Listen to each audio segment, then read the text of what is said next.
neza ku muhanda KK 554 Street, ni ukuvuga ngo uri Nyabugogo Gatenga Nyanza ya Kicukiro, niho haherereye amarembo ya kaminuza ya Mount Kigali University, yahoze yitwa Mount Kenya University.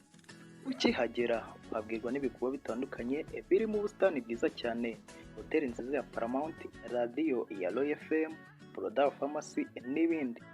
Ukibona ibyo byose uhita ubwira shoferi wa bisi ati ndavamo, kuko aho ngiye namaze kuhagera cyane.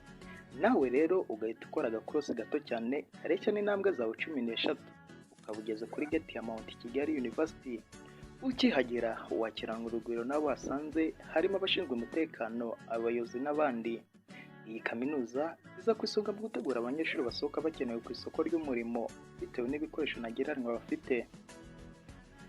Mu mashami atandukanye aboneka muri iyi kaminuza harimo Bachelors of Education in Biology and Chemistry, Bachelors of Education in Mathematics and Physics, Bachelors of Education in Economics and Entrepreneurship, Bachelors of Education in History and Geography, Bachelors of Science in Economics and Statistics, Bachelors of Arts in Mass Media and Communication, Film Production Careers, Bachelors of Science in Hospitality and Tourism Management, Bachelors of Science in Event Management, Advanced Diploma in Culinary Arts, Bachelors of Law, Bachelors of Business Management, Bachelors of Science in Public Health, Bachelors of Science in Medical Laboratory, Advanced Diploma in General Nursing, Bachelor of Science in General Nursing, Bachelors of Science in Mental Health Nursing, Bachelors of Science in Midwifery, Bachelors of Science in Dental Therapy,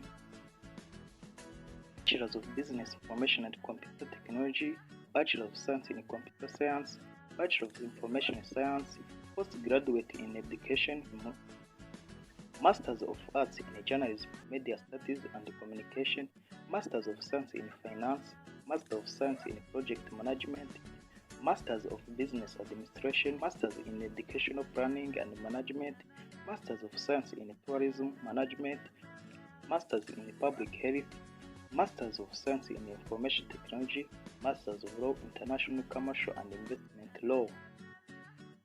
Aya masomo kandi ntabwo ahabwa abanyarwanda gusa, kuko iyi kaminuza ifite ubushobozi bwo kwakira n'abanyamahanga bavuye mu bihugu byose byo ku isi. Icyo usabwa ni amahitamo meza, kuyikunda no kwapurayinga, ukicara utekanye ugategereza admission letter, dore ko iyo umaze kubaha ibisabwa bakubwira ngo ejo inkoko niyo ngoma, bityo nawe inkoko ikaba ariyo ngoma umunsi ukurikiyeho ukizindura.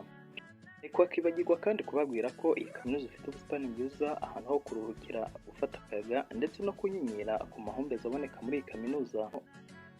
Nibicisha abanyeshuri ngo kandi kuko bagira ibimararungu byinshi cyane birimo swimming pool, biyari, playstation ndetse n'ibindi bitandukanye. Reka ducumikira aha ibya Mount Kigali University byo biracyari agahebuzo. Ubutaha tuzongera twitereke bive imuzi n'imuzingo. Abayigana bati Mount Kigali University uri isoko y'ubumenyi, Nkenerwa ku isoko ry'umurimo. Amahanga yati Mount Kigali University empowering generation through quality education. Kuri mikro Zingiro TV, Ngendi Nsabimana Cedric Rukundo aka NCR. Mugire ibihe byiza, asante, asantene.